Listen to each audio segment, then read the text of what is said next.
చనిపోయిన కుటుంబాలకు ₹1,00,00,000కి పైగా నష్టపరిహారం చెల్లిస్తాము. ఇటు కంపెనీ తరపు నుంచి, అటు గవర్నమెంట్ తరపు నుంచి అని చెప్పేసని మన సీఎం రేవంత్ రెడ్డి గారు ఒక ప్రకటన విడుదల చేయడం జరిగింది. రైట్.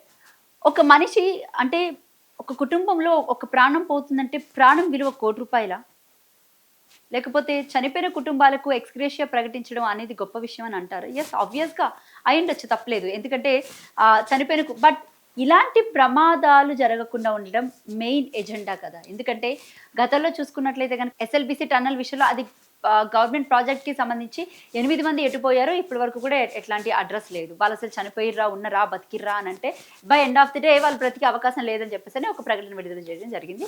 వాళ్ళ కుటుంబానికి ఇంత ఎక్స్‌గ్రేషియా అని చెప్పేసి ప్రకటించారు. రెండోది నాంపల్లిలో జరిగినటువంటి ఫైర్ ఇన్సిడెంట్. ఆ టైంలో కూడా కుటుంబానికి ఇంత అని చెప్పేసి ఎక్స్‌గ్రేషియా ప్రకటించడం జరిగింది. ఇప్పుడు మూడోది ఇది. అంటే ఈ కాంగ్రెస్ గవర్నమెంట్ ఏర్పడిన తర్వాత ఇది మూడో ప్రమాదం. ఈ ప్రమాదానికి సంబంధించి ఓకే, ఇది గవర్నమెంట్‌కి అంటే సంబంధం లేదా ఉందా, లేకపోతే వాళ్ళు ఈ రాష్ట్రపు వాళ్ళ పక్క రాష్ట్రపు వాళ్ళ విషయాలు కూడా పక్కన పెడితే అసలు అంటే ఇక్కడ జరుగుతున్నటువంటి ఈ ఫార్మాస్యూటికల్స్ కానీ ఇలాంటి కంపెనీస్ ఏవైతే ఉన్నాయో వాటికి నార్మ్స్ అంటే డిజాస్టర్ మేనేజ్మెంట్కి సంబంధించినటువంటి నార్మ్స్ అన్ని కూడా వాళ్ళు కరెక్ట్గా పాటిస్తున్నారా లేదా, ఇవన్నీ కూడా గవర్నమెంట్ 18 నెలల నుంచి చూసుకోవాల్సిన అటువంటి పరిస్థితి ఉండాలి. ఎందుకంటే ఏ టైంలో ఎలాంటి కెమికల్ రియాక్టర్ అవుతూ ఎలాంటి బ్లాస్ట్ జరుగుతూ ఇక్కడ ఎవరికి తెలియట్లేదు. ఇప్పటికీ కూడా అంటే ఈ రోజుకి చూసుకున్నట్లయితే కనుక ఇప్పటి వరకు 18 నెలల నుంచి చూసుకున్నట్లయితే ఈ ఇన్సిడెంట్స్ ఏవైతే ఉన్నాయో అగ్ని ప్రమాదాల్లో దాదాపు 86 మంది చనిపోయినటువంటి వైనం కనబడుతుంది. అంటే ఈ రోజుకి కరెక్ట్గా చూసుకున్నట్లయితే కనుక ఈ కెమికల్ రియాక్టర్ ఏదైతే ఉందో ఈ బ్లాస్ట్కి సంబంధించి సిగాచి కంపెనీ ఏదైతే ఉందో దాదాపు ఇప్పటికంటే అఫీషియల్గా 46 మంది అని అంటున్నారు. బట్ బేసిక్గా ఇక్కడ చనిపోయినటువంటి వాళ్ళు ఎంతమంది అఫీషియల్గా రికార్డ్స్ ప్రకారంగా 146 మంది ఆ టైంలో ఫ్యాక్టరీలో ఉన్నట్టు చెప్తున్నారు.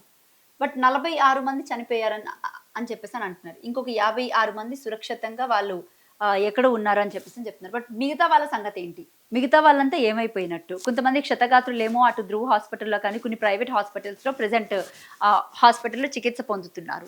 అండ్ కొంతమంది అంటే అందులో చాలా మంది కూడా సర్వే అవ్వలేనటువంటి పరిస్థితి. అంటే వాళ్ళ లైఫ్స్ పరంగా చూసుకున్నట్లయితే కనుక హాస్పిటల్స్లో వాళ్ళని నిన్న నేను వెళ్ళి కనుక్కునే ప్రయత్నం చేస్తే మాత్రం సర్వే అవ్వడం చాలా ఇంపాసిబుల్ థింగ్.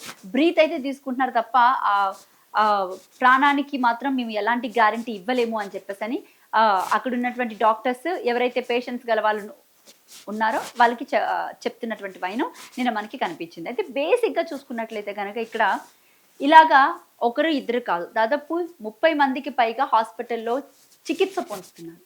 వాళ్ళు అసలు బ్రతకరా విషయం కూడా ఎవరికీ తెలియదు. అండ్ మోర్ ఓవర్ ఎక్స్‌గ్రేషియా ప్రకటించడం అనేది ఎంత ఇంపార్టెంట్ థింగ్. బట్ ఇలాంటి ఇన్సిడెంట్స్ జరగకుండా చూసుకోవాల్సిన బాధ్యత ఎవరిది అంటే బేసిక్గా గవర్నమెంట్దే. ఎందుకంటే ఇలాంటివి జరగకుండా తదుపరి చర్యలు అసలు ఏం చేయాలి, ఎలాగా చర్యలు తీసుకోవాలి ఇటు డిజాస్టర్ మేనేజ్మెంట్కి సంబంధించి. అండ్ అలాగే ఏవైతే ఈ ప్రైవేట్ కంపెనీస్ ఉంటాయో అసలు అంటే ఈ ప్రైవేట్ కంపెనీస్కి సంబంధించినటువంటి వాళ్ళని కూడా ముందుగానే హెచ్చరించి అసలు వాళ్ళు కరెక్ట్గా నార్మ్స్ అన్ని కూడా కరెక్ట్గా వాళ్ళు కంపెనీని రన్ చేస్తున్నారా వీటి ప్రకారంగా అనేది కూడా ముందుగానే చూసుకోవాలి. అండ్ బేసిక్గా ఇంకొకటి ఏంటంటే ఈ ఇన్సిడెంట్ జరిగిన తర్వాత సిగాచి కంపెనీకి సంబంధించినటువంటి వాళ్ళు ఇప్పుడు నేను వాళ్ళ ఫొటోస్ కూడా చూపించే ప్రయత్నం చేస్తాను మీకు.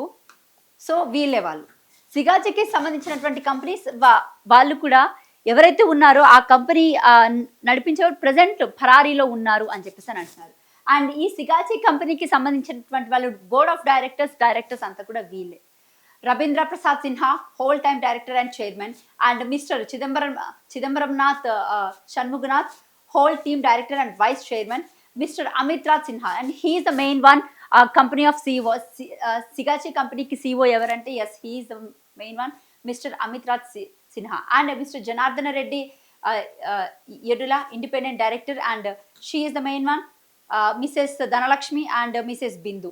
సో ఈ సిగాచి కంపెనీ నడిపిస్తున్నటువంటి వాళ్ళు వీళ్ళు. అండ్ అంటే గవర్నమెంట్కి సంబంధించినటువంటి వాళ్ళు కూడా ఎవరైతే చర్యలు తీసుకుంటారో సిగాచి కంపెనీ మీద ఫస్ట్ ఆఫ్ ఆల్ వీళ్ళని ఈరోజు దాదాపు 80 మంది పైగా చనిపోయినటువంటి కారణం ఎవరు అంటే ఎస్ వీళ్ళే అని చెప్పచ్చు. ఎందుకంటే చనిపోయిన వాళ్ళలో ఎక్కువగా తమిళనాడుకు సంబంధించినటువంటి వాళ్ళు, యూపీకి సంబంధించినటువంటి వాళ్ళు, బీహార్కి సంబంధించిన వాళ్ళు ఎక్కువగా ఉన్నారు.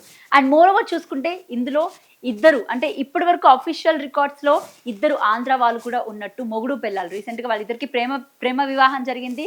అండ్ వాళ్ళు ఇద్దరు చాలా సంతోషంగా కాపురం చేసుకుంటున్నారు. అండ్ ఈ సిగాచి కంపెనీలోనే ఆ ఫ్యాక్టరీలో వర్క్ చేసుకుంటున్నారు. వాళ్ళిద్దరూ కూడా సజీవ దహనం అయిపోయారని చెప్పేసి ఇందాక న్యూస్ రావడం జరిగింది. ఎంత దారుణం అంటే ఇది గుట్టలుగా పాషా మైలారం హాస్పిటల్లో శవాలు పడి ఉన్నాయి. అండ్ బేసిక్గా నిన్న మాజీ మంత్రి హరీష్ రావు గారు ఆ సిగాచి కంపెనీ దగ్గరికి వెళ్ళడం జరిగింది. అక్కడ ఒక రిక్వెస్ట్ కూడా పెట్టుకోవడం జరిగింది. ఏం చెప్పారు ఆయన, ఒక టోల్ ఫ్రీ నెంబర్ని ఏర్పాటు చేయండి.